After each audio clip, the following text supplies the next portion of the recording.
Hello everybody, कैसे हो तुम लोग? बढ़िया हो? अच्छे हो? अच्छे से पढ़ाई कर रहे हो ना? देखो, आज तुम लोग के साथ इंटीग्रेशन का एक बेहतरीन कंसेप्ट डिस्कस किया जा रहा है, ठीक है? और ये कंसेप्ट जो है डिफिनिट इंटीग्रेशन से है, और ये तुम्हारे competitive exam like JEE main, advance और एनडीए के पॉइंट ऑफ व्यू से वीवीआई है, क्योंकि इससे भर भर के क्वेश्चन आता है। अगर ये रूल तुमको पता नहीं होगा तो इसके क्वेश्चंस तुम छू नहीं सकते हो, तुमसे हवा नहीं लगेगा, और अगर टाइम वेस्ट भी किए तो तुमसे सॉल्व नहीं होगा, ठीक है? तो इसके लिए आपको क्या है कि इस वीडियो को लास्ट तक देखिएगा और एक एक चीज को बारीकी से समझिएगा, ठीक है? उसका पहले इस जो कंसेप्ट है इसका ओवरव्यू बताएंगे तुम लोग को, फिर देन क्या है कि देन जो इसका जो रूल है वो बताएंगे, देन इससे रिलेटेड क्वेश्चन बताएंगे, ठीक है? दैट्स वाई इसलिए तुम लोग इस क्वेश्चंस को और इस कंसेप्ट्स को बहुत अच्छे से समझना। और ये तुम्हारे एनडीए मेन और एडवांस में भर के आता है इंटीग्रेशन से, डिफिनिट इंटीग्रेशन से अगर क्वेश्चन आने का प्रोबेबिलिटी है तो उसमें एक एरिया ये भी है। तो देखो टॉपिक क्या है, integration as the limit of a sum. भाई बहुत स्टूडेंट को तो हवा नहीं लगा होगा डेफिनेटली, ठीक है? तो ये एक्चुअली है क्या, तो उसके बारे में समझो।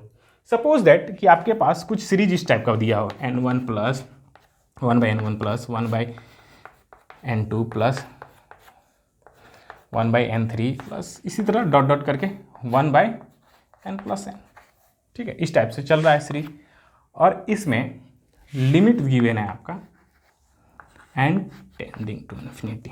हाँ, लिमिट जो n टेंडिंग टू वो इन्फिनिटी होना चाहिए। अभी बताएंगे केस इस टाइप का हो तो आपको सॉल्व करना है इसको।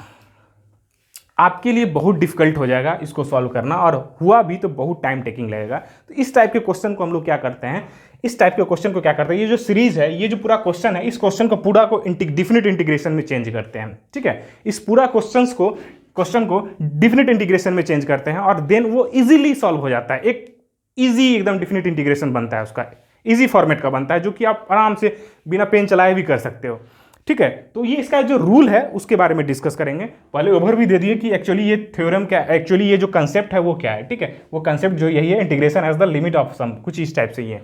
अब इस क्वेश्चन को हम लोग क्या करेंगे, इंटीग्रेशन में ट्रांसफॉर्म करेंगे। तो कैसे करेंगे वो चीज आप लोग देखिए, और कैसा फॉर्मेट होगा, तो कैसा बनाना है आपको, और कैसे उसमें फॉर्मेट चूज करना है वो भी आना चाहिए आपको। सपोज कि आपके पास कोई फंक्शन है, कुछ इस टाइप से r/n 1/n, ठीक है? जिसमें समेशन है, क्या है ये क्वेश्चन से और क्लियर होगा, ठीक है? तो पहले यहां समझो, n इजकल टू क्या है r1, और यहां n इजकल टू rn, ठीक है?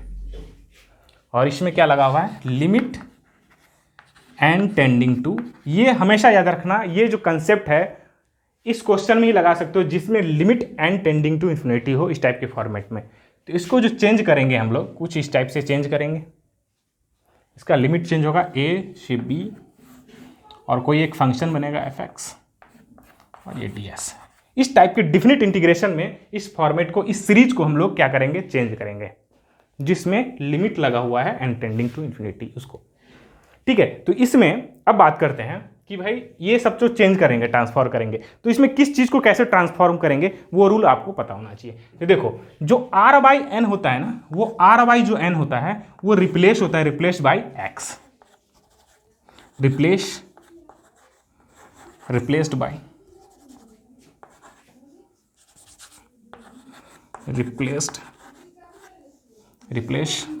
x।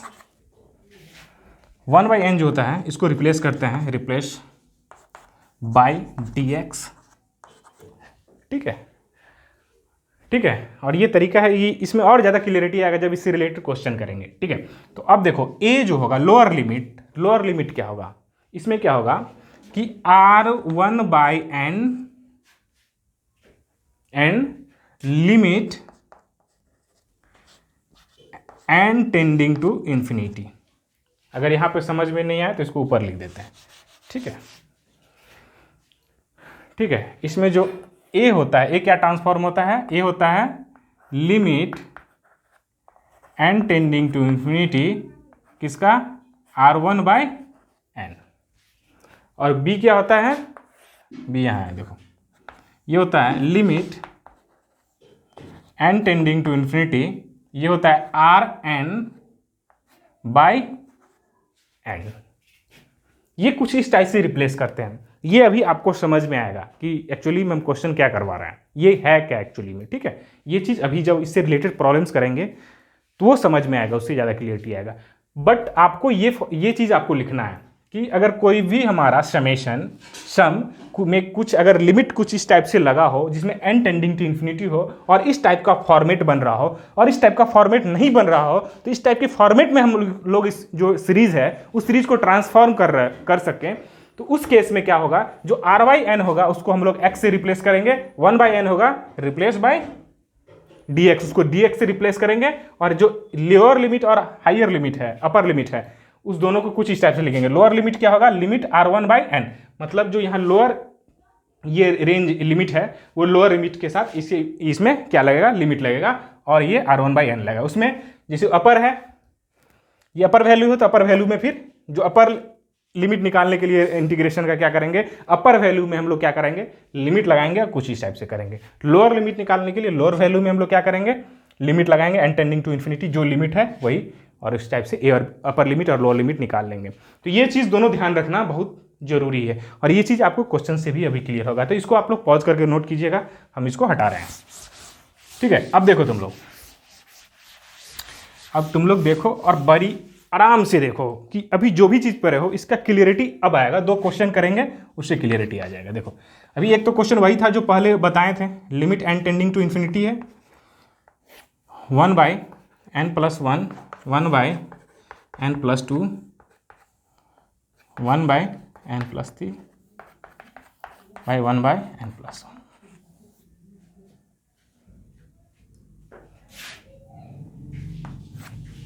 ठीक है, इसको क्या करेंगे हम लोग,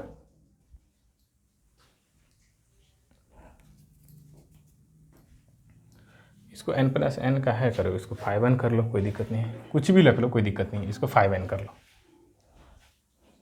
ठीक है, 5n कर लो, ये हो गया। अब बात करते हैं इस क्वेश्चन में कि इस क्वेश्चन को कैसे उस फॉर्मेट में चेंज करेंगे। कौन सा फॉर्मेट, इसमें जो ये r1 था, ये rn था, और ये क्या था, फंक्शन ऑफ r/n और 1/n, फिर इसमें limit n tending to infinity था। इस फॉर्मेट में इसको चेंज करना है, समेशन के फॉर्म में लिखना है इसको। तो क्या कैसे करेंगे, देखो सबसे पहले इस क्वेश्चन में आपको क्या करना है कि ये 1 1 1 2 3 क्या है, सब कुछ चेंज हो रहा है। तो जो वहाँ पे r था, r एक्चुअली क्या है, वेरिएबल है। तो ये हमारा जो ये r, देखो n तो हर जगह कांस्टेंट है ना इसमें, तो ये 1 2 3 ये इस टाइप से चेंज हो रहा है, ठीक है। तो हम उसको क्या लेंगे, ये लेंगे कुछ इस टाइप से, जो n टर्म होगा, लास्ट वाला टर्म, ये हो जाएगा क्या, n+r। यही r तो वेरिएबल है, यही तो चेंज हो रहा है, ये कुछ इस टाइप से हुआ। और इसमें समेशन लगाओ, r1 कहाँ से कहाँ जा रहा है, n जो वेरी कर रहा है, r1 कहाँ से कहाँ वेरी कर रहा है, 1 से लेके rn क्या है, 5n है, यहीं से यहीं तो वेरी कर रहा है। इसको कुछ इस टाइप के फॉर्मेट में समेशन में लिख सकते हैं। अगर नहीं लिखने आता है तो पहले ये लिखने सीखो। क्या करना है आपको, कुछ नहीं करना है, अब जो सीरीज होगा उसमें देखना है कि कौन सा टर्म कांस्टेंट रह रहा है और कौन सा टर्म वेरिएबल है। जो वेरिएबल टर्म होगा उसके जगह पे आपको सिर्फ r लेना है, वो जिस टाइप का वेरिएबल हो। r अगर ये 1 स्क्वायर 2 स्क्वायर 3 स्क्वायर होता तो यहाँ पे r स्क्वायर होता। आगे वाले क्वेश्चन में क्लियर होगा। तो आपको सीरीज लिखने आना चाहिए, क्योंकि अगर आई होप कि आप लोग APGP पढ़े हो, अर्थमेटिक प्रोग्रेशन, उसमें सीरीज लिखना बताया जाता है, कैसे सीरीज लिखते हैं, ठीक है। तो आपको कुछ नहीं करना है, बस nth टर्म लेना है और उसमें जो वेरिएबल है उसके जगह पे क्या कर देना है, r रख देना है, ठीक है। और लिमिट क्या है, लिमिट में देखो जो n1 था, r1 यही था, ठीक है, और rn जो था, rn ये 5n है, तो उसको n का वैल्यू ले लिया गया है। n इक्वल टू क्या था, यहाँ से r1 से rn था, तो n अब यहाँ पे क्या हो गया, 5n हो गया। तो ये हमारा rn है और ये r1 है, और इसमें क्या लगा देंगे, लिमिट लगा देंगे, जो लिमिट लगा हुआ है, ठीक है। ये तो कुछ इस टाइप का आ गया, लेकिन ये क्या वो फॉर्मेट आया है, इस टाइप वाला फॉर्मेट, फंक्शन r/n का फंक्शन आया है, इस टाइप का कुछ आया है, बिल्कुल नहीं है। तो हम लोग क्या करेंगे, इसको अब ट्रांसफॉर्म करेंगे। तो ट्रांसफॉर्म करने के लिए क्या करना है, बस देखो यहाँ पे इसमें से क्या करो, n को कॉमन ले लो। n जैसे ही कॉमन लोगे, n जैसे ही कॉमन लोगे, यहीं पे कर रहे हैं, ठीक है। n कॉमन ले लिए यहाँ से, तो ये क्या हो जाएगा 1 हो जाएगा, और ये क्या हो जाएगा नीचे आ जाएगा, n कॉमन लिए इसमें से, जैसे ही n कॉमन लिए तो ये बाहर आ जाएगा 1/n। तो हम लोग क्या बात किए थे कि जब इसको ट्रांसफॉर्म करेंगे इंटीग्रेशन में, डेफिनेट इंटीग्रेशन में, तो क्या क्या होता है, जो r/n होता है किससे रिप्लेस होता है, x से, और 1/n किससे रिप्लेस होता है, dx से। तो हम लोग कुछ इंटीग्रेशन को कुछ ऐसे लिखेंगे यहीं पे, देखो, तो ये क्या हो जाएगा 1/r/n को कैसे रिप्लेस करेंगे, x से ना। अगर थ्योरी नहीं पढ़े हो, जो अभी हम लोग रूल डिस्कस किए, उसको रूल को जाकर देख लो, ठीक है, देन आपको पता चलेगा। और 1/n को क्या किससे रिप्लेस करेंगे, dx से रिप्लेस करेंगे, ठीक है। अब देखो लोअर लिमिट क्या था हम लोग का, लोअर लिमिट के लिए क्या लिखे थे, ये लिमिट लगाएंगे n टेंडिंग टू इन्फिनिटी, और ये r1 बट मतलब 1/n। अब n टेंडिंग टू इन्फिनिटी है और 1/n है, तो इसमें लिमिट लगाओगे तो क्या हो जाएगा 1/∞, जब जैसे ही पुट करोगे तो ये क्या हो जाएगा 0 हो जाएगा, मतलब लोअर लिमिट क्या हो गया हमारा 0 हो गया। अब इसमें तुमको इंटीग्रेशन लिमिट भी निकालना आना चाहिए, लिमिट भी आना चाहिए, ठीक है। तो ये ऐसे हो जाएगा। अब बात करते हैं हम लोग कि देखो, अब अपर लिमिट के लिए क्या करेंगे, फिर से अब जो वो r1 था, r1 के जगह क्या हो जाएगा rn हो जाएगा। तो rn क्या है यहाँ पे 5n है, तो ये इसमें लिमिट लगेगा 5n डिवाइडेड बाई n, और limit n tending to infinity. तो देखो n से n कैंसिल हो गया। अब ये कांस्टेंट है, कांस्टेंट में कुछ भी लिमिट लगाओ तो उसका वैल्यू तो जो है वही होगा ना, तो डायरेक्ट हो जाएगा, ये क्या हो जाएगा 5। यहाँ पे कुछ वेरिएबल है ही नहीं, कांस्टेंट है, तो कांस्टेंट में कुछ भी लिमिट लगाते हैं तो क्या होता है, जो कांस्टेंट का वैल्यू होता है वही होता है, तो ये 5 हो जाएगा। तो ये लिमिट का रूल पता होना चाहिए आपको, लिमिट निकालने आना चाहिए। तो लोअर लिमिट के लिए हम लोग लोअर वैल्यू को लेंगे, अपर लिमिट के लिए निकालने के लिए अपर वैल्यू को लेंगे, और उसमें क्या करेंगे हम लोग कुछ इस टाइप से लिमिट लगाएंगे r/n में, ठीक है। तो जब लोअर लिमिट होगा तो r1 लेंगे, अपर लिमिट होगा तो rn लेंगे, ये ऊपर वाला, और उसमें rn/n, और लोअर लिमिट के लिए r1/n जो पहले किए थे कुछ इस टाइप से, ठीक है। तो यहां से तुम्हारे पास ये आ गया, सब कुछ आ गया। अब तुम्हारा दोनों वैल्यू पता है आपको, तुम्हारे पास लोअर लिमिट अपर लिमिट है, जो एक प्रॉपर। अब ये देखो जो इंटीग्रेशन है कितना आसान है, 1/x का इंटीग्रेशन नहीं कर सकते क्या, वही चीज़ तो है यहाँ पे। अब इससे आसान क्या होगा, कितना इजी वे में हो गया। बस तुमको क्या होना चाहिए, ये सब कुछ करने आना चाहिए। एक तो सबसे पहले तुमको सीरीज पकड़ने आना चाहिए, सीरीज को कैसे ट्रांसफॉर्म कर सकते हैं वो आना चाहिए, लिमिट कैसे लगा सकते हैं, अपर लिमिट लोअर लिमिट कैसे निकाल सकते हैं वो आना चाहिए। तो सब कुछ डिस्कस कर चुके हैं, तो बस तुमको क्या करना है, इस क्वेश्चन को प्रैक्टिस करना है, इस टाइप के क्वेश्चन को। अब तुम्हारे पास एक आसान सा इंटीग्रेशन है, उस इंटीग्रेशन को सॉल्व करना है। आसान सा इंटीग्रेशन क्या है, ये देखो डेफिनेट इंटीग्रेशन है, कुछ नहीं 0 to 5, और ये 1/x 1+1/1+x और dx। ये इंटीग्रेशन को एक छोटा सा बच्चा भी सॉल्व कर देगा जिसको इंटीग्रेशन पढ़ता है। तो ये इसका इंटीग्रेशन क्या हो जाएगा, log डायरेक्ट mod 1+x, हाँ log 1+x mod x हो जाएगा प्लस c हो जाएगा, ठीक है। तो अब इसमें क्या दो, लिमिट लगा दो, लिमिट लगाओ, लिमिट लगाओगे, इसको डिफिनिट इंटीग्रेशन है। चलो इसको अगर कांस्टेंट नहीं भी लिए तो कोई दिक्कत नहीं है, हटाओ अभी इसको। तो लोग जैसे लिमिट लगाओगे इसमें 0 to 5, तो क्या हो जाएगा log 5 माइनस log 1 हो जाएगा, log 5 नहीं log 6 हो जाएगा, 5 + 1 6 हो जाएगा, log 1 हो जाएगा। इसको कैसे लिख सकते हैं, log 6/1, मतलब ये हो जाएगा log 6 + c, एक कांस्टेंट लेना है तो एक सी इस टाइप से हो जाएगा log 6 + c। कितना आसान इंटीग्रेशन में चेंज हो गया ये, और इससे पहले कितना टिपिकल सीरीज था जो तुम्हारा करने में हालत खराब हो जाता तुमसे, होता भी नहीं, ठीक है। तो इस टाइप का जो क्वेश्चन है, इसी एरिया से क्वेश्चन जेईई एडवांस और नीट में इसमें मेन में और आपके एनडीए में आता है।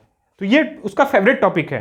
आपको टॉपिक चूज करना आना चाहिए कि किस एरिया से ज़्यादा क्वेश्चन आता है, और यही चीज़ टीचर का काम है जो आपको बताया जाता है। तो आप लोग इसको पढ़िए अच्छे से। एक और क्वेश्चन दे रहे हैं, इसको करो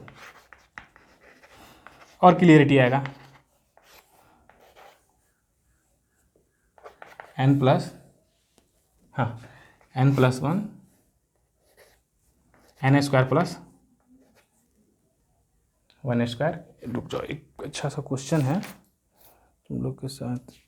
हाँ ठीक है, यही क्वेश्चन है। n plus 2 n square plus 2 square, इस टाइप से ही सीरीज चल रहा है।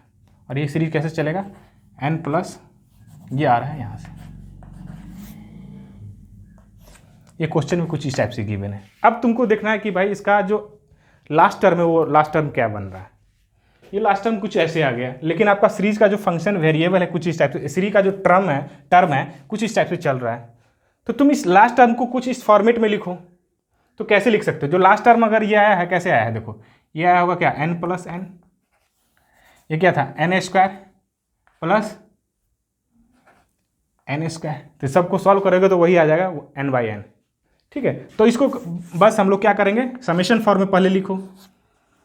तो हमारा r1 कितना है, पहले देखो ये क्या है, वेरिएबल क्या है अपने पास, n प्लस r ये वेरिएबल है, n कांस्टेंट है तो n प्लस r, और नीचे भी क्या है r स्क्वायर है वेरिएबल के फॉर्म में, तो n square plus r square. ठीक है, ये कुछ इस टाइप से। और r1 कितना है, n जो n का वैल्यू है कहाँ से कहाँ वेरी कर रहा है, 1 से लेके n तक वेरी कर रहा है। ये कुछ इस टाइप से है।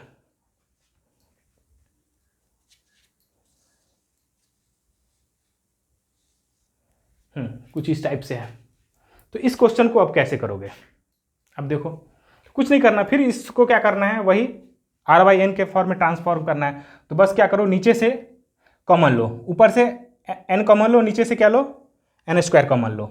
तो जैसे ही इसको ट्रांसफॉर्म करोगे, ऊपर से जैसे ही क्या कॉमन लोगे, n कॉमन लोगे, तो ये क्या हो जाएगा r/n, ये 1 बचेगा। नीचे से जैसे ही n स्क्वायर कॉमन लोगे तो क्या बचेगा, ये n स्क्वायर, और ये क्या बचेगा 1। तो ऊपर से कॉमन लिए थे n और नीचे से कॉमन लिए थे n स्क्वायर, तो ये कैंसिल, n और n क्या हो जाएगा, n से एक n कैंसिल हो जाएगा, तो क्या बचेगा, n बचेगा। ठीक है, तो ये जो 1/n आया इसको डायरेक्ट हम लोग इधर लिखते हैं। ठीक है, ऊपर n था नीचे n स्क्वायर था, तो एक n से एक n कैंसिल हो गया, तो बच गया कितना, 1/n। तो हम लोग क्या रिप्लेस करते हैं इस फॉर्म में, r/n को रिप्लेस करते हैं x से। तो देखो इसको क्या बोल सकते हैं हम लोग, r/n का होल स्क्वायर, कुछ इस टाइप से लिख सकते हैं इसको। यहीं पे हम लोग चेंज कर रहे हैं, r/n का होल स्क्वायर है। तो r/n को x से जब रिप्लेस करेंगे, तो r/n को जब x से रिप्लेस करेंगे, r/n को जब x से रिप्लेस करेंगे और 1/n को जब dx से रिप्लेस करेंगे, तो एक नया समेशन बनेगा, मतलब नया जो इंटीग्रेशन में हम लोग चेंज करते हैं वो बनेगा। तो ये उसमें क्या होगा, देखो तो इंटीग्रेशन आपको बस यहाँ बनाना है, इसमें कुछ नहीं है। तो बस ये क्या बनेगा, ये 1 + x divided by 1 + x square, और ये 1/n को किससे रिप्लेस करेंगे, dx से। ठीक है, और लोअर लिमिट क्या हो जाएगा, फिर से लोअर लिमिट, इसमें 1/n करके लोअर लिमिट निकालने के लिए फिर से यहाँ से देख लो एक बार, अगर यहाँ दिक्कत हो रहा है तो यहाँ एक बार और देख लो, n tending to infinity, r1 के जगह पे 1 है तो 1/n करना है। ठीक है, अब ये n टेंडिंग टू इन्फिनिटी है तो फिर से ये क्या हो जाएगा, 0 हो जाएगा। ठीक है, तो लोअर लिमिट क्या हो गया, 0 हो गया। अब देखो अपर लिमिट निकालने के लिए इंटीग्रेशन का क्या करना होगा, तो अपर वैल्यू है उसके साथ करो, मतलब लिमिट लगा कुछ इस टाइप से, अपर लिमिट के साथ लगाओ। अपर लिमिट क्या है, n है, और n/n हो जाएगा, तो n से n कैंसिल हो जाएगा, ये हो जाएगा 1। ठीक है, तो अपर लिमिट कितना हो गया, ये कांस्टेंट है फिर आ गया 1 आ गया। 1 में कोई भी कांस्टेंट में लिमिट कुछ भी लगाओ कोई फर्क नहीं पड़ता, जो कांस्टेंट का वैल्यू है वही आता है, तो ये हो जाएगा 1। लिमिट आई थिंक आपको पता होगा। तो देखो ऐसे हम लोग अपर लिमिट और लोअर लिमिट निकालते हैं। अब हमारे पास कुछ इस टाइप से हो गया। अब इस इंटीग्रेशन को सॉल्व करना है, एकदम आसान इंटीग्रेशन है बस। अब आपके पास ये आसान इंटीग्रेशन आ गया, इस सारा क्वेश्चन का निचोड़ यहाँ पे आ गया। ये क्वेश्चन आपसे हालत खराब हो जाता है आपसे सॉल्व करने में, नहीं होता अगर आपको ये रूल नहीं पता हो। ठीक है, तो integration as the limit of a sum, ये रूल आपको पता होना चाहिए आपके कॉम्पिटिटिव पॉइंट ऑफ व्यू से, जेईई मेन, एडवांस और एनडीए के पॉइंट ऑफ व्यू से।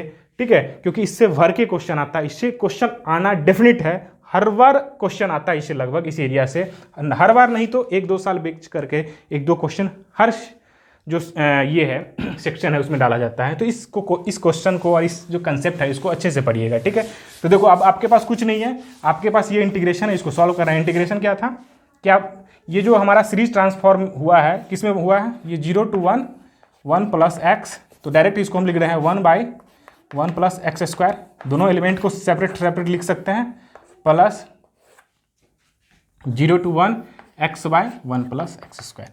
ठीक है, अब क्या करना है, ऊपर नीचे 2 से डिवाइड और 2 से मल्टीप्लाई कर दो, क्योंकि यह समझ में यहाँ आएगा। अगर इंटीग्रेशन आ रहा होगा आपको, इंडिफिनिट इंटीग्रेशन का जो रूल्स है, जो प्रैक्टिस है अगर आपके पास है तो आप कर लोगे। ये क्या हो जाएगा, 1 बाई 1 प्लस एक्स स्क्वायर क्या होता है, tan इनवर्स एक्स होता है।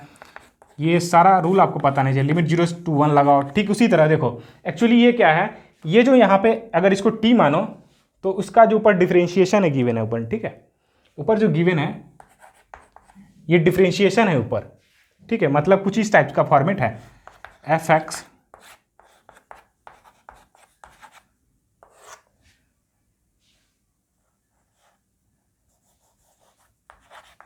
तो इस टाइप का फॉर्मेट है। तो इस टाइप के फॉर्मेट में क्या होता है, इसका इंटीग्रेशन डायरेक्ट ln fx होता है। अगर ये सारा फॉर्मेट आपको पता होना चाहिए, इंटीग्रेशन है इसमें, डिफिनिट इंटीग्रेशन है इसमें, कुछ ज़्यादा नहीं है। तो बस आपको क्या कर देना है, कुछ नहीं, डायरेक्ट करो, डायरेक्ट इसका ये कर दो। ये क्या हो जाएगा, ln fx के जगह पे क्या है 1 प्लस एक्स स्क्वायर, क्योंकि 1 प्लस एक्स स्क्वायर का जो डिफरेंशिएशन है ऊपर गिवन है। ठीक है, तो आपको ये चीज़ आना चाहिए, और ये 1/2 हो जाएगा। और इसमें क्या कर दो, लिमिट लगाओ 0 to 1 और सबको सॉल्व करो। ठीक है, तो tan इनवर्स 1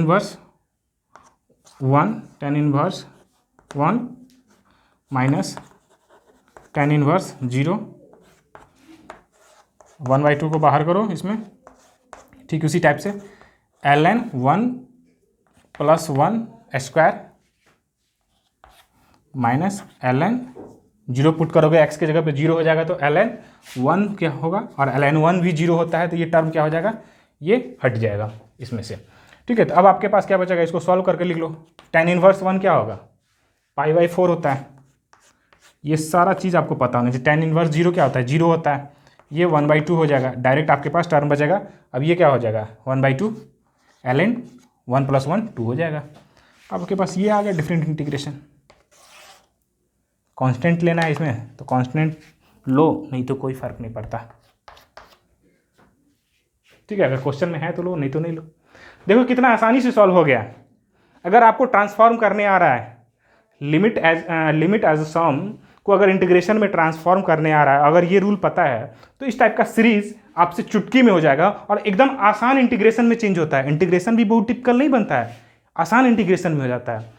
ठीक है, तो इस टाइप का क्वेश्चन, इस टाइप के फॉर्मेट का क्वेश्चन जब आप सॉल्व करने जाओगे ना अपने तरीके से, आपको लगेगा कि आपसे हो जाएगा, लेकिन इतना टाइम लगेगा, आपका इतना टाइम लगेगा, हो सकता है कि लास्ट में आपसे ना हो, हालत ख़राब हो जाएगा, आपका टाइम भी जाएगा, क्वेश्चन भी सॉल्व नहीं होगा। दैट्स वाई ये रूल जो है आपको एक सटीक रिजल्ट तक ले जाता है और एक ईजी वे में। तो इस रूल को बस ध्यान रखना, बस लोअर लिमिट अपर लिमिट कैसे हम लोग इंटीग्रेशन में लगाते हैं वो ध्यान रखना। लोअर लिमिट के लिए हम लोग कौन सा वैल्यू लेते हैं, लोअर वैल्यू समेशन का लेते हैं। अपर लिमिट के लिए कौन सा वैल्यू लेते हैं, अपर वैल्यू लेते हैं समेशन का। वो कैसे लेते हैं, r/n करके लेते हैं। ठीक है, उसमें फिर लिमिट लगाते हैं। तो r/n जो लोअर लिमिट के लिए r का वैल्यू क्या होगा, r1 होगा, और अपर लिमिट के लिए जो r का वैल्यू क्या होगा, rn होगा। जो ऊपर में वैल्यू है इस rn/n होगा, नीचे n तो दोनों में होगा, बट ऊपर फर्स्ट वाले में जो लोअर लिमिट है उसमें r1 होगा और अपर लिमिट है उसमें क्या होगा, rn होगा। तो आपको ये लिखने आना चाहिए लोअर लिमिट अपर लिमिट, और इसको ट्रांसफॉर्म करने आना चाहिए r/n के फंक्शन में। ठीक है, r/n के फंक्शन में ट्रांसफॉर्म करने आना चाहिए। जैसे ही r/n के फॉर्म में ट्रांसफर करने आ गया और आपको जो लास्ट टर्म है उसका उस टर्म में nth के टर्म में अगर लिखने आ गया, nth टर्म जो है वो पहचानने आ गया, तो आप समझ जाओ आपसे इस टाइप का फॉर्मेट बन जाएगा। ठीक है, तो जो वेरिएबल होता है उसको r के फॉर्म में लिखते हैं, r से लिखते हैं। अगर वो वेरिएबल r1 का स्क्वायर 2 स्क्वायर 3 स्क्वायर के रूप में चल रहा होगा तो उसमें r² होगा। अगर 1 + 2 3 ऐसे के रूप में वेरी कर रहा होगा तो उसके इसमें r चलेगा। क्यूब के रूप में चलेगा तो r³ होगा, 4 के रूप में चलेगा तो 4 होगा। ठीक है, तो ये चीज़ आपको आना चाहिए पकड़ने, और ये चीज़ आप अर्थमेटिक प्रोग्रेशन अगर पढ़े हो APGP तो उसमें ये चीज़ चलता है। समेशन ऑफ सीरीज अगर पढ़े हो तो उसमें ये सारा चीज़ आपका वहाँ प्रैक्टिस हुआ होगा। अगर नहीं हुआ तो एक बार जाके उसको देख लीजिए, और इस कंसेप्ट को मत छोड़िए। आपके एग्जाम पॉइंट ऑफ व्यू से VVI है। तो फिर मिलते हैं एक नए कंसेप्ट के साथ, एक नए सेशन के साथ। तब तक के लिए बाय, नमस्कार।